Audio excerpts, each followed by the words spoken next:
this authoritarian leader might not be of a great advantage, but then in the time of crisis, there is nothing other better than this. There is always a possibility that people might start talking about this information in different angles and different corners. You create a positive environment because you are not alone, the leader out there, but you are enabling others to become leaders too.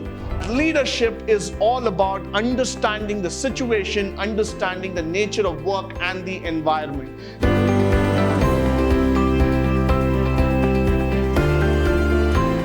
Good morning and welcome to the session 5 in unit 4 in management principles and practices, where we are going to talk about the most interesting topic known as leadership.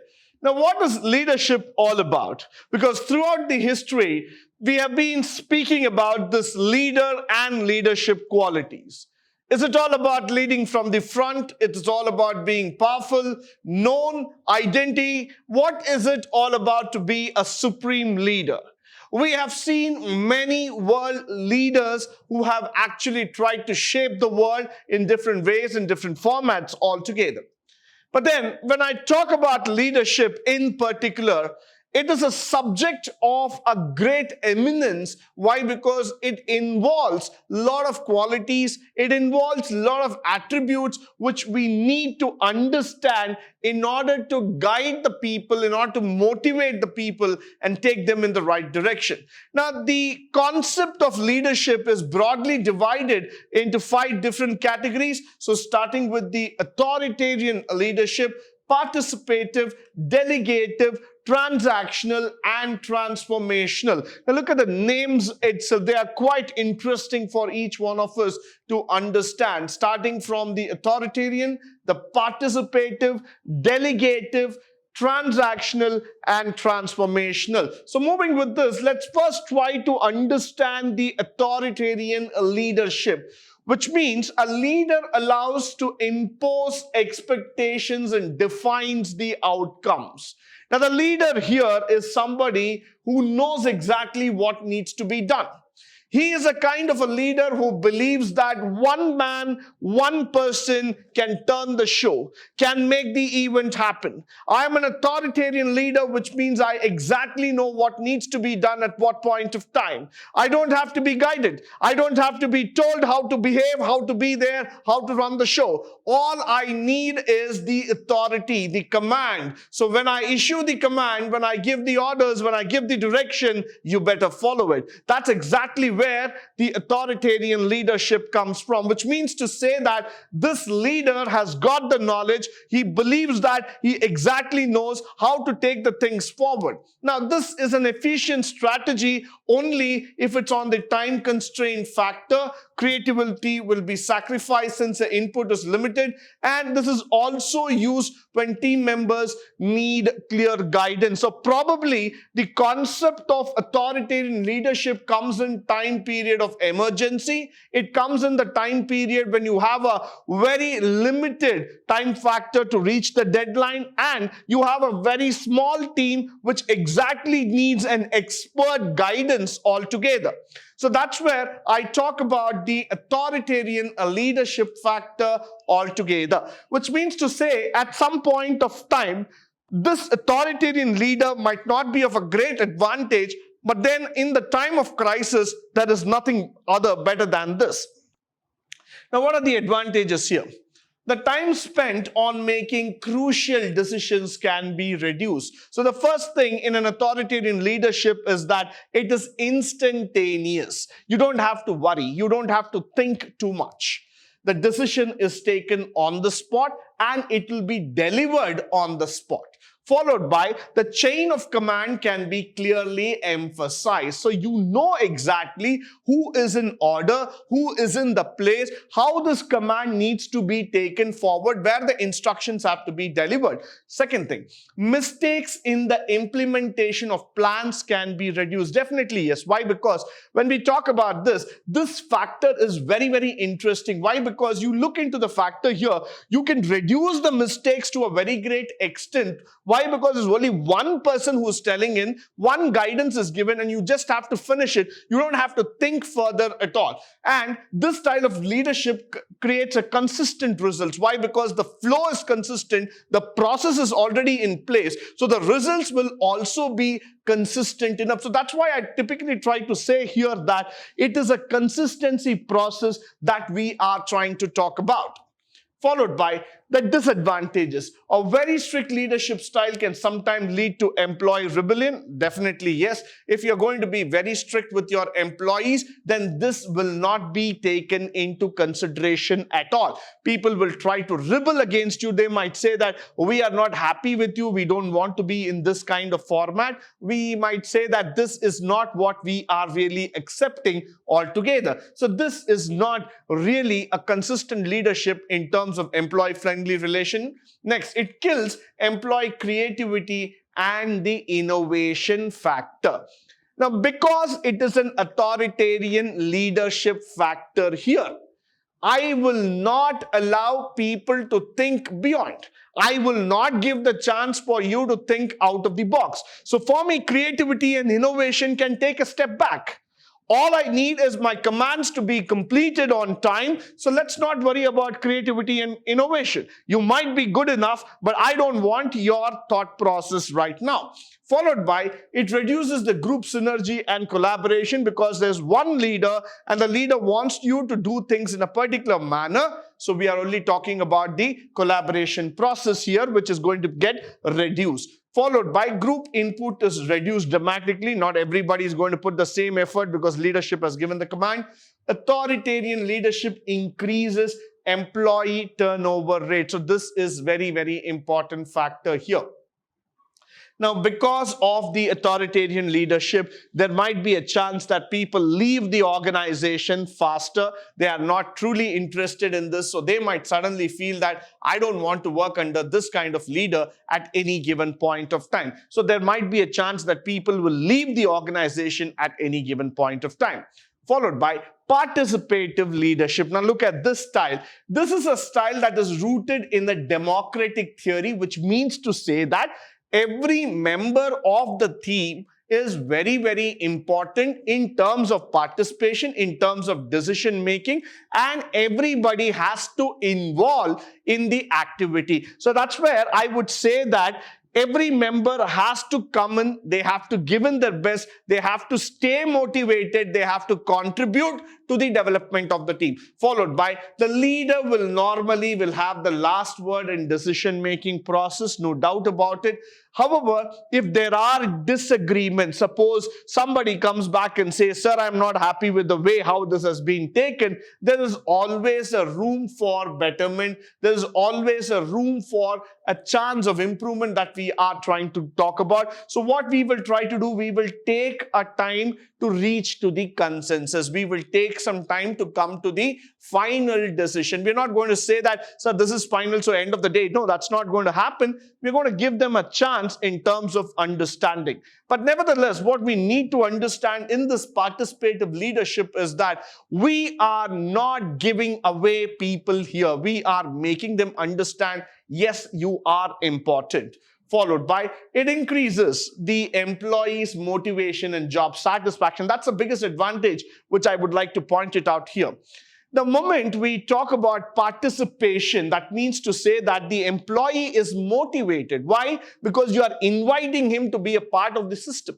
You are telling him that, sir, your idea, your opinion is needed. So whenever people come to you and they say that you are also an important member of the team, you are a part of the family, automatically it increases a sense of motivation and job satisfaction. You feel that you have been given the priority.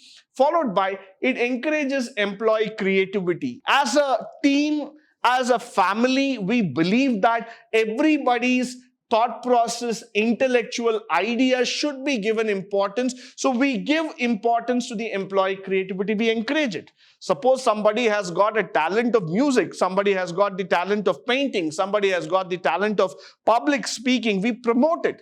We don't discourage them. We say that, yes, that's a part of the family. We want you to come up with your creativity. Followed by, it helps in creation of a strong team. Ultimately, there is nothing much stronger than a united family. Family gives you strength. Similarly, in corporate, it's the people that give strength to the organization. If the people are united, if the people are together, then automatically strength is created. Followed by higher level of productivity can be achieved. Definitely, yes, higher level of productivity can be achieved. But how?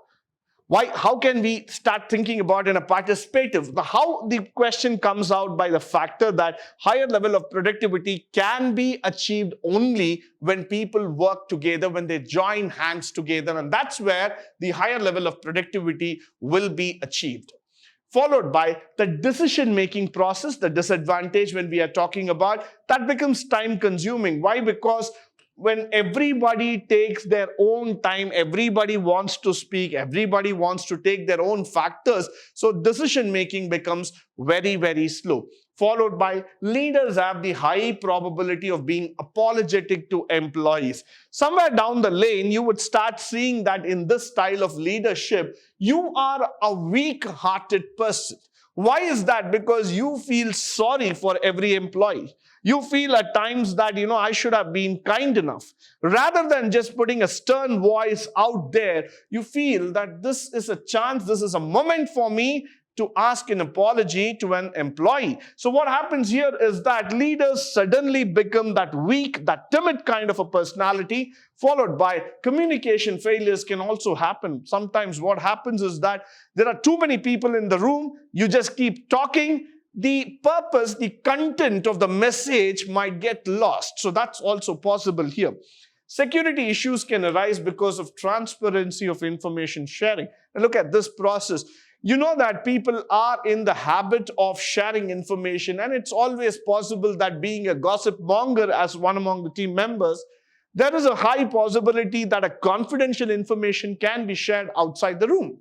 There is always a possibility that people might start talking about this information in different angles and different corners. Now, the next thing is that poor decisions can be made if employees are unskilled. You believe in your team, that's really good about it, but if your team doesn't have the skill and the ability in terms of learning, in terms of producing some productive work, then automatically the decision taken will also fall down. With that, let's move into the delegative leadership. Now, this is something even more fantastic for all of us to know. What is a delegative leadership? It's a leadership style that focuses on delegative initiative to the team members. I would like to give that initiation to my team members. This is a successful strategy if team members are competent, they take responsibility, prefer engaging in individual work. That's exactly where I would like to come upon that. Why? Because they take that responsibility. When I give the responsibility of marketing or of finance or accounts or sales to somebody in this system, what I typically tend to do is that I typically tend to put them into action. I make them say that this is how the things have gone into it. These are the factors under which we are working. However, the disagreements among the members may be split and divided in a group. No doubt about it. That's not the problem at all. But what we are seeing here is that as a delegative style of leadership, we are trying to give some action points out to people so that they can take the responsibility and deliver the work as needed. So that's why I would always say here, this is a kind of a system where you will see that decision making is left out to the member. Now, the advantages here is that it's an experienced employees can take advantage of their competence and experience. Innovation and creativity is highly valued. Delegative leadership creates a positive work environment. This is typically for the professionals who are experienced, who know exactly how to take it forward.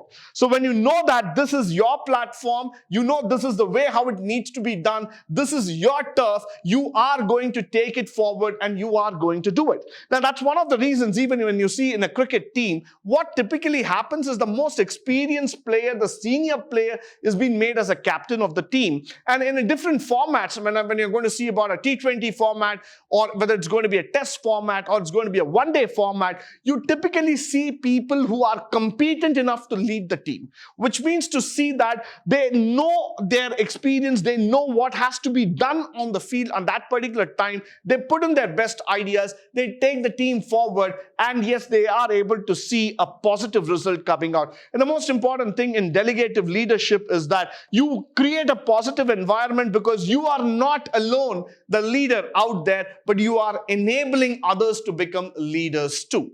Followed by the disadvantage here is that command responsibility is not properly defined, and this might create difficulty in adapting to change. Yes, possibly, yes, this factor you have to look into it is that most of the time the command factor is not completely given. So exactly the reporting structures might feel there are some changes. And second thing is that it's very difficult for me to adapt to change. Why should I listen to somebody? Why should I take this change factor? Why should this person alone do it? So there are going to be some disadvantages, but nevertheless, this is an opportunity given to you to take the lead.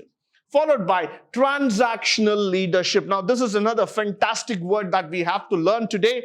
Transactions between a leader and the follower. That is the rewards, punishment, and the other exchanges. So when you do a good job, you are going to be rewarded by your leader. When you do something wrong, you're going to be punished by your leader. So it's a carrot and stick principle that I'm trying to bring in here. The leader here clearly sets the goal, and the team members know how they will be rewarded if they follow the rules, if they achieve the target. They also know that if I'm not going to do it, I'm going to be punished for that. This is something where I talk about the give and take policy of the leadership, where I'm more concerned about telling the people, establishing the procedures of how to do things and how to take it forward. So sometimes there might be a very, very good thought process where I'm setting a process clearly here. I'm setting the rules very clearly, and I'm telling to my people, do this and you will get the reward. Now, when people try to go against the system, that's where they face the negative consequences. So what are the advantages here? The leaders create specific, measurable, time-bound goals, for which I'm going to say here, they're going to use the concept of the smart technology, where I'm talking about the specific, measurable, time-bound goals altogether. It's realistic, and all those factors comes into picture. Now, the employee motivation and productivity is also increased. Yes, definitely, because these are all specific goals. Transactional leader eliminates that confusion part. There's absolute clarity here, and there's no confusion at all. It creates a system that implements the leaders to make the followers also come in a proper line. So there is a proper leader and a proper follower altogether. They can choose the reward system. So if I do things, there are rewards for each and every activity. For each and everything which I do good, there is a system that's going to reward me for my actions. So this is absolutely a transactional format where you get a lot of advantages, followed by the disadvantage. Innovation and creativity is minimized because you're just going to follow the steps. Empathy is not valued. I can't come back and I can't sit with you, cry over, and make you feel, sort of happy by counseling you. I'm not going to do that. Why? Because I don't have time for empathy. I only have time to complete the objective, and this creates more followers than leaders. Why? Because in transactional style, we are only going to give you the guidelines, and we want you to follow that exactly as that has been told. Followed by the transformational. The word itself is a very big word. Why? Because this inspires others to follow. Transformational is one kind where you are empowering people to become leaders. It is not that you have become the leader and you want to pronounce it in the world. It is not that I have gotten the title of CEO and I'm so happy about it. I keep talking about it in all corners of the world. It is all about going and inspiring people, making them understand how you have to become a leader. Many people dream of the corner office. Many people dream of those C tag or the C suit altogether, called as a CEO, CTO, CFO, chairman, and other titles. But is it available for you? Is it that so easy that people will just give it away to you? Definitely not. You can aspire for many things in life, but then you need to be in a position which makes it deserving enough so that you get that title. So that's exactly transformational leadership comes. It is a leadership with a great vision in mind. So when we talk about this style, the most important thing is that it leads to lower employee turnover rate. Why? Because you don't look at an employee as a person of a lower rung order. You look at him as a leader. Now, you place a high value on the corporate vision. It's all about the vision, mission that keeps ringing on the top of your mind. You want everybody to fall in line, think exactly the company way, and make it move forward. Now, high morale of the employees is often experienced. Very much yes. Why? Because everybody is inspired looking at you, followed by motivation and inspiration to gain support from the employees. Very much yes. Why? Because motivation and inspiration are something that you will be able to see from the employee side, because you are the person who is inspiring them. Coercive approach of leadership, high value in terms of the employee factor. So these are all the advantages that you see as a transformational factor. The disadvantage, they can deceive the employees. Yes, I might try to fake myself as a leader out there. It not be the consistent factor that can be spoken about. Task can be pushed out without, you are not seeing an agreement at all. You can be just pushed down the lane. And transformation leadership can sometimes lead to deviation of protocol. Why? Because I try to inspire you too much. I might try to go outside the vision and start doing things which are not actually needed. Now, on a conclusion note, I would always like to say that leadership is all about understanding the situation, understanding the nature of work and the environment. It is not simply about, trying to mimic somebody, copy somebody, bring in a mirror image of somebody into the organization. It is all about your style. It's all about your natural thing that comes out, how you handle the situation, people, process, and technology, and deliver success even during the challenging times. The most important thing about the leadership is that please try to appreciate the strength of the people. Please try to eradicate the weakness of the people, and at every opportunity, inspire people, and also see that you avoid the threats, which means when you do the SWOT analysis, you please employ to see that you remove the fear factor out of the minds of people, give them that security, give them that stability, make them feel assured that they are in the right hands. With this, I come to the end of today's session. I hope and believe that all the resources shared through this session will be of great benefit, both in terms of practice as well as in terms of theory. In the upcoming sessions, we will be learning more about the different factors of management. But until then, stay tuned, stay blessed, and stay enlightened forever. Thank you once again for joining me today on this wonderful session.